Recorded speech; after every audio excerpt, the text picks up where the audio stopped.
Direct Line shares taking a huge hit in this session. It shares near a decade low on weak profit. Let's take a look at the numbers for you. First of all, this is the British Motor Insurer, and it reported a 95% plunge in 2022 operating profit.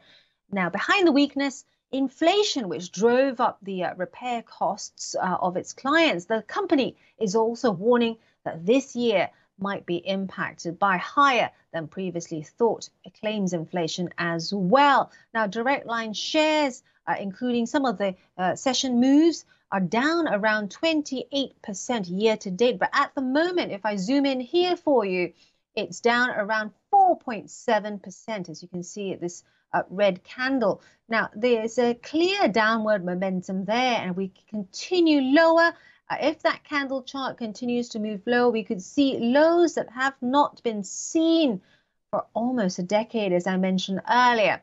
All this will depend on what Direct Line does about those inflation costs moving forward. If you think it still can't manage it, then this might be one for you to short. If you think it can turn things around, make a U-turn rather quickly, then perhaps Direct Line could be one on recovery mode.